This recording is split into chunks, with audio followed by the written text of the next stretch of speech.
O terrível editorialista do Estadão ataca novamente, mas dessa vez parece ser um caso de amor. No editorial do dia 28 de maio de 2025, o jornal defendeu que, mesmo se ministros do STF forem sancionados pelos Estados Unidos, o deputado federal licenciado Eduardo Bolsonaro, que articulou a sanção, não fez nada de errado. É o amor, né? Só pode ser, não é possível. Vamos chamar a Sofia Labanca aqui no plantão para falar sobre mais um editorial terrível. Bora!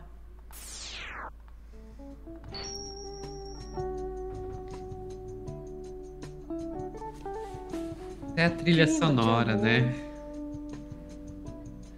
Vamos lá, Ana. A gente tá falando aí do Estadão. Todo mundo conhece o terrível editorialista do Estadão, que é aquele da... A escolha muito difícil. Meu Deus, que escolha muito difícil entre Haddad e Bolsonaro. Então, Ana, esse terrível editorialista do Estadão agora resolveu falar sobre o caso do Eduardo Bolsonaro, né? Aquele caso em que o Eduardo Bolsonaro está sendo alvo de um inquérito por aí tentar coagir ministros do STF que vão julgar o pai dele, Jair Bolsonaro, por uma tentativa de golpe de Estado. E esse inquérito tá contra o Eduardo, que inclusive tá respingando no Jair. O terrível editorialista do Estadão resolveu entrar nessa jogada com essa manchete aqui. Opinião do Estadão: flagrante abuso de autoridade. A abertura de inquérito sem lastro contra Eduardo Bolsonaro é sinal da perigosa guinada das mais altas esferas do judiciário para criminalizar a liberdade de expressão e as lides políticas. Caraca! Eu sabia que era ruim, mas não sabia que era Tão ruim, né? tão deslavado assim. Vamos ler um pouquinho aqui, ó. Seria menos preocupante para o país se estivéssemos apenas, por assim dizer, diante de um erro jurídico e institucional cometido simultaneamente pela PGR, lembrando, a PGR foi quem denunciou o Eduardo, e pelo STF, que foi quem acatou a denúncia. Trata-se de algo muito pior do que isso. Tanto o pedido de investigação contra Eduardo Bolsonaro como a anuência para sua instauração constituem flagrantes casos de abuso de autoridade, sugestivos da perigosa guinada que as mais altas esferas do judiciário brasileiro têm dado para criminalizar o exercício da liberdade de expressão e interferir indevidamente nas lides políticas. Como se sabe, Eduardo Bolsonaro de fato partiu para um doce alto exílio nos Estados Unidos para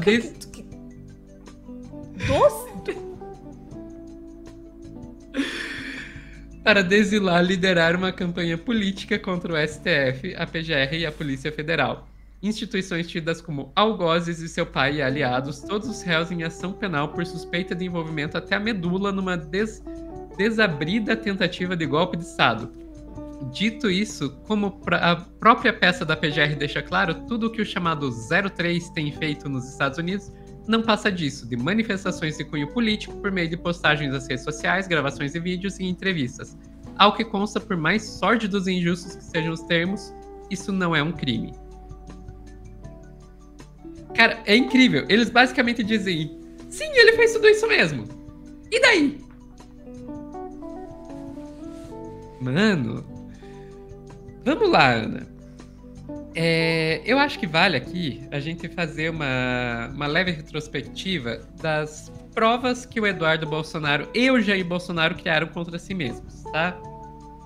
Lembrando, o Marco Rubio, secretário de Estado dos Estados Unidos, né, equivalente ao ministro das Relações Exteriores, já tinha dito que estava estudando fazer sanções contra o Alexandre de Moraes. E ele fez isso depois de ser questionado pelo deputado federal estadunidense Corey Mills. Corey Mills, que o próprio Eduardo Bolsonaro postou no Twitter dele, que fez uma reunião com ele dias antes disso acontecer. Aqui, ó, 14 de maio, post do próprio Eduardo Bolsonaro. Vamos lembrar também, Ana, que o Eduardo Bolsonaro admitiu em um áudio que ele mandou para a jornalista do UOL, Raquel Landim, que ele estava articulando a passagem de um projeto de lei junto de deputados dos Estados Unidos para conseguir essas sanções. Vamos lá. Amanhã, quarta-feira, está sendo pautado na CCJ, né? O comitê, fala-se Comitê de Justiça dos Estados Unidos, equivale mais ou menos à nossa CCJ, e o presidente é o Jim Jordan. O que ocorre? Esse projeto ele foi apresentado ano passado e a CCJ ano passado também o aprovou. Só que como nós tivemos novas eleições em novembro, considera-se que agora, este ano, foram empossados outros deputados federais, começa uma nova legislatura, e é por isso que ele teve que ser reapresentado. Ele foi reapresentado após uma reunião que eu tive, junto com o jornalista Paulo Figueiredo, que hoje em dia está com o passaporte brasileiro dele cancelado pelo Alexandre de Moraes, sendo que ele nunca foi sequer citado do processo pelo qual levou a essa cassação do passaporte brasileiro dele. E nessa reunião, onde estava eu e Paulo Figueiredo, com a deputada Maria Elvira Salazar, ela se comprometeu em reapresentar o projeto de lei, que é o trâmite correto, regimental dos Estados Unidos. Você está vendo que ele está admitindo que ele e o Paulo Figueiredo estavam fazendo reunião com uma deputada para que fosse reapresentado o projeto? Para articular interferência no sistema judiciário brasileiro. No STF brasileiro. Exatamente. Quando nós saímos da reunião com ela, nós fomos ao Comitê do Judiciário, do Jim Jordan, e também conseguimos falar com ele se comprometeu em dar celeridade. Então ele está cumprindo. Opa, tá vendo que ele já colocou outra pessoa com quem ele conversou, que era do comitê, presidente do comitê, Jim Jordan, olha só. Semana passada, a Maria Elvira Salazar, ela representou o projeto. Amanhã, quarta-feira, uma semana depois exatamente, o Jim Jordan está colocando ele para votação na CCJ. E aí... Você tá vendo? Ele admite. E eu acho interessante trazer isso porque mostra um pouco qual que é o alcance do Eduardo Bolsonaro. Tem muita gente que trata como se fosse uma piada, ele só tá vendendo fumaça, não tá fazendo nada demais, ele não tem influência nenhuma. Mentira, ele tem. Ele infla isso e faz parecer que ele tem acesso direto ao Trump, coisa que obviamente ele não tem. Ele fala ali de uns deputados republicanos. Mas enfim. E, Ana, tudo isso para tentar coagir os ministros do STF que vão julgar o pai dele. Pai dele que admitiu em entrevista ao UOL que estava bancando o Eduardo lá. Você não quer isso aí, afastamento familiar. Na casa dele aqui, eu estou bancando a despesa dele agora. Em grande parte, eu estou bancando. Se não fosse o Pix, eu não teria como manter essa ajuda para ele, que ele tá sem salário lá fora. O pai dele admite que está usando o dinheiro que mandam para ele de Pix para sustentar o Eduardo, enquanto o Eduardo está articulando coações contra os ministros do STF que vão julgar o pai dele. Se entende isso, é um réu dizendo assim, eu estou pagando uma pessoa fora do país para coagir os juízes que vão me julgar num processo. Exato. Daí, Ana, os terríveis editorialistas do Estadão, vamos lá, eles pegam e dizem, não tem nada de errado nisso aí. Mas eles falaram isso antes do que aconteceu hoje, que foi o Marco Rubio anunciar que vai ter, sim, sanções a autoridades estrangeiras. A gente ainda não sabe se vai chegar no Alexandre de Moraes, mas que vai ter, sim, sanções a autoridades estrangeiras. Então a gente pode dizer, não, eles não sabiam que isso de fato ia se materializar, né? Se eles soubessem que isso de fato ia se materializar, eles teriam falado outra coisa. Não teriam, porque eles já previram a possibilidade disso de fato se materializar e já escreveram no texto sobre isso. Olha aqui como é que o penúltimo parágrafo do texto vai dizer que, digamos que, eventualmente, Alexandre de Moraes seja proibido de entrar nos Estados Unidos ou de movimentar recursos por meio de instituições financeiras daquele país. De que forma isso comprometeria sua jurisdição e suas prerrogativas de ministro no STF em território brasileiro?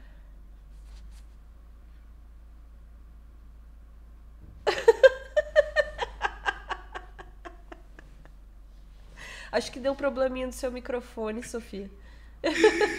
Gente. Cara, isso aqui, Ana, é de uma cara de pau. Terrível editorialista do Estadão, eu nem sei quem é você, até porque eu sei que tem mais um editorialista, né? Mas eu nem sei quem é você. Mas você é um tremendo cara de pau. Se me processar, vai todo mundo ficar sabendo quem é você. Ai, porque, gente, isso aqui, Ana, acaba entrando numa coisa que eu acho que é uma grande contradição desses defensores da da liberdade de expressão irrestrita, sabe? Que eles vivem numa contradição em que, ao mesmo tempo, eles defendem a liberdade de expressão absoluta acima de todos os outros direitos e liberdades Sempre. e fazem de conta que a liberdade de expressão não tem consequências, o que não faz sentido. Não faz sentido. Gente, se você diz que a liberdade de expressão não tem consequências, é só fala, não tem consequências, então por que ela se sobrepõe aos outros direitos e liberdades? Por quê? Qual o sentido disso? Eu entendo, assim, digamos, alguém vem lá e diz: Sofia, eu acho que você não é uma boa jornalista. Isso vai ferir meus sentimentos, né? E daí, o que eu vou fazer? Eu vou lá e vou tentar impedir você de falar isso. Eu entendo que uma pessoa deve sim ter o direito de falar isso. Eu acho que tem. Eu acho que a pessoa tem o direito de falar isso sim. Não vou processar alguém que fale isso. Não acho que a pessoa deveria ser presa por falar isso. Por quê? Porque eu acredito que a liberdade de expressão ela tem consequências, ela tem uma razão de ser na nossa sociedade. A gente sabe o que acontece quando você tolhe a liberdade de imprensa, a liberdade de expressão, o que tipo de regime autoritário isso leva. Então, por mais que isso machuque os meus sentimentos, eu vou dizer, você tem o direito de dizer isso. Dito isso, se você me disser, não, a liberdade de expressão não tem consequência nenhuma, você pode falar o que quiser, isso não vai ter consequência. Aí, desculpa, meus sentimentos valem mais do que a sua liberdade de expressão. Acho que você sim deve ser censurado e foda-se, tem que censurar tudo, a não ser que não tenha ninguém que se incomode com o que você está falando, que é praticamente impossível, porque sempre vai ter alguém que se incomoda com o que você está falando. Então, você tem que admitir, para você dizer, olha, por mais que isso possa incomodar alguém, as pessoas têm que ter o direito de falar o que elas pensam, etc. Você tem que dizer, isso tem consequências práticas na sociedade. Agora, a partir do momento que você admite isso tem consequências práticas na sociedade, as pessoas elas têm que responder por essas consequências. Então você não pode defender as duas coisas ao mesmo tempo. Ou você admite, tem consequência e, portanto, as pessoas devem ser responsabilizadas pelo que elas dizem, ou então você diz, não tem consequência, então, desculpa, não tem para que você defender a liberdade de expressão. Eu fico no primeiro campo. Tem consequência, sim. Isso significa que, em muitos casos, a gente tem que defender, sim, a liberdade de expressão, mas existem casos nos quais as pessoas devem ser responsabilizadas. Se elas estão cometendo calúnia, difamação, Crime. Uhum. tem que ser responsabilizadas por isso. Se elas estão atentando contra o Estado democrático, tem que ser responsabilizadas por isso. Se elas estão ameaçando, coagindo, tem que ser responsabilizadas por isso. Se é discurso de ódio, tem que ser responsabilizadas por isso. Por quê? Porque eu sei que tem consequências que você fala. Se você me dizer, não, ele só está só falando, e daí que ele está falando? Desculpa, terrível editorialista do Estadão, se você acha que isso é só falar, não está fazendo nada de mal, é só falar, então me explique, por que a gente tem que defender a liberdade de expressão para começar a conversa? Vamos pegar desse ponto, Sofia. Esse é um negócio assim que eu, sinceramente, eu tô ficando já sacuda de explicar isso, porque eu tenho cá comigo a impressão de que esse pessoal sabe muito bem a diferença entre as coisas e só se faz de idiota. Mas vamos lá. Essa história de, não, ele só estava falando, é apenas expressão e tal, confunde deliberadamente o que é expressão com o que é ação. Isso, para mim, isso me revolta o estômago, porque é um problema linguístico acima de tudo, e isso me irrita.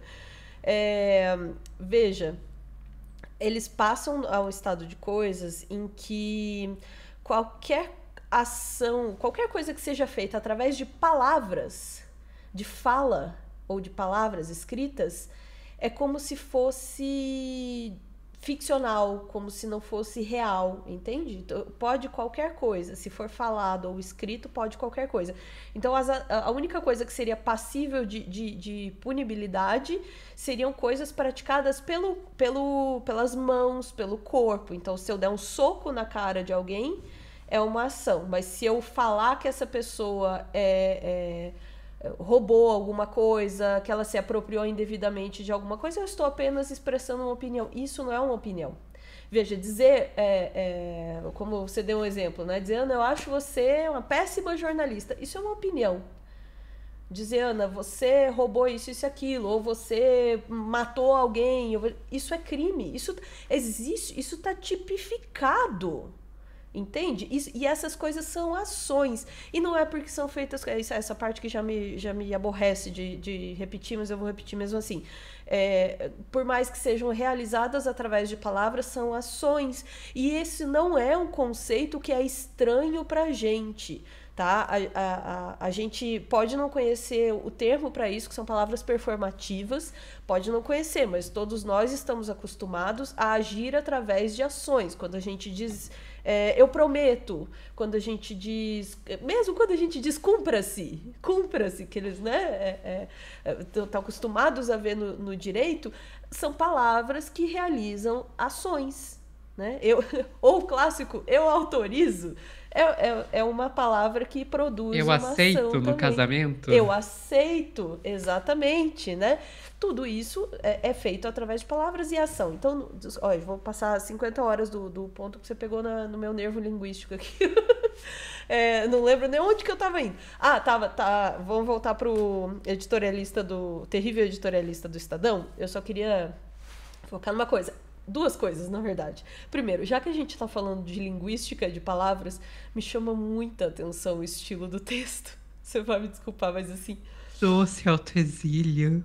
Doce Altexílio? Puta que pariu, sabe? Não, e tem um estilinho no texto. Eu aposto que se a gente lesse outros textos da mesma pessoa, dava para identificar. Porque é um estilo muito particular, assim. Mas seja lá como for... Eu acho, seja lá quem for, ou quem forem também, né? Porque pode ser a muitas mãos. Eu acho que os sentimentos dessa pessoas estão extravasando através desse texto, né? E, aliás, um texto que é covarde, porque, né? Aí, tá, tudo bem, você vai me dizer, é um editorial e tal, mas é um editorial covarde, entende? Porque se vale dessa posição para colocar uma posição ali de defesa apaixonada. E sim, a gente está usando esse termo mesmo, disse que era romântico, que era um caso de amor, porque, pelo amor de Deus, né? Sabe quando você tá gamado numa pessoa assim e você não quer dar pinta, mas está dando toda a pinta? É exatamente o que está acontecendo aí, sabe? As palavras, elas estão denotando assim um desejo ardente de passar um pano para a família Bolsonaro que está indo além da lógica, além da realidade, do que é a justiça, do que é a linguística, do que é o direito, do que é a realidade. Então, assim, pode desejar o quanto for. O que eles estão fazendo ali, o que o Bananinha está fazendo nos Estados Unidos, é tentativa de coação do juiz que está julgando o caso do pai dele. Né? Não são opiniões. Ele pode fazer o vídeo xingando o Alexandre de Moraes o quanto ele quiser. No momento em que ele diz, eu estou indo atrás de autoridades americanas aqui para aplicar sanções ao Alexandre de Moraes e outros ministros do STF, é coação do sistema judiciário para tentar livrar o pai dele. E você, editorialista, terrível editorialista do Estadão, sabe muito bem disso, como a Sofia bem mostrou, tentou colocar uma defesinha ali já prévia desse argumento do texto também. Ai, como a linguística é uma delícia, o texto é uma delícia, ele revela o que tem por trás dele. Vamos lá, ficamos por aqui, Sofia? Ficamos por aqui, Ana. Com um beijo para o terrível editorialista do Estadão e que ele fique aí pensando no doce exílio do Eduardo Bolsonaro. Eu penso essa pessoa botando a cabeça no travesseiro pensando no doce exílio de Eduardo Bolsonaro. É o amor. Beijo, chat. A gente volta em instantes.